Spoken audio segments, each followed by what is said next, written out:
very excited to have with me Zachary Karabell, the president of River Twice Research and River Twice Capital, and an author and columnist for Newsweek and the Daily Beast. You have a lot of different hats you wear. They are different hats focused on the same general subjects. Right. And what are those subjects? Focused on what's going on in our economy and in a money management perspective, what's going on in companies trying to become or being forced to become more efficient by virtue of rising commodity costs and rising input costs. And do you think sustainability really can accelerate profit? I think companies, in order to grow in a global environment where resource costs are going up, but pricing is not. So if you want to sell a lot of things to China and India and Brazil, there's a lot to be sold, but it's at a much lower price point than you have in the United States. That in order to do that profitably, when faced with rising input costs, you have to figure out a way to reduce those costs, either by using less stuff or coming up with lower cost stuff. That is a definition of sustainability, because in doing that, companies end up reducing their resource use and thereby lowering their carbon footprint.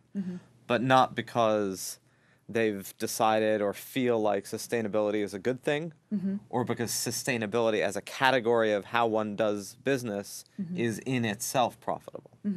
And what's an example that we can look at to kind of think about that? And almost any large global consumer company, whether you're a clothing manufacturer, whether you're a Procter & Gamble, if you're Procter & Gamble and you can't really raise the cost of your products, if anything, you've got to fight against the cost of your toothpaste and shampoos not going down, and you're faced with the same raw materials, they have become much more creative about how they package those, how much they use of them, which they use. And all of that does have a sustainability component in that it reduces their carbon impact, it reduces their consumption. But it is being driven by a relentless need to meet a bottom line and to maintain margins.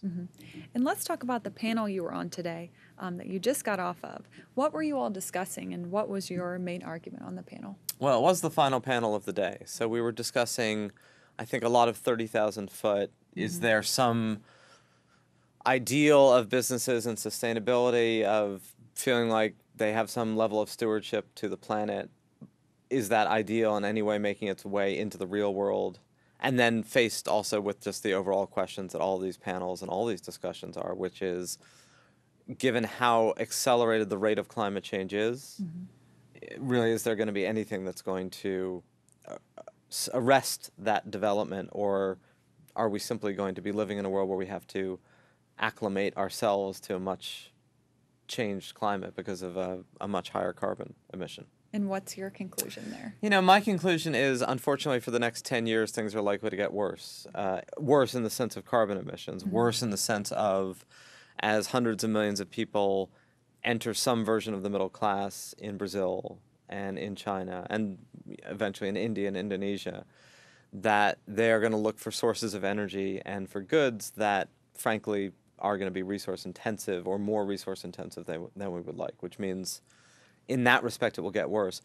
On the flip side, at least personally, I'm more of a cup half full person. I think a lot of these discussions have as much to do with what's your lens on the human experience as it does with anything provable, because none of us entirely know what the future is going to be, as much as we would like to.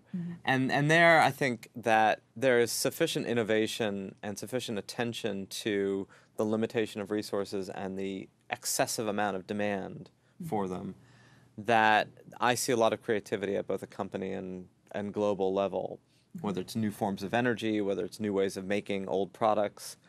And while you're going to see a lot of noise, you're going to hear a lot of noise and see a lot of messiness over the next decade, I think that the seeds are much more in place for some of these innovations to solve many of these issues.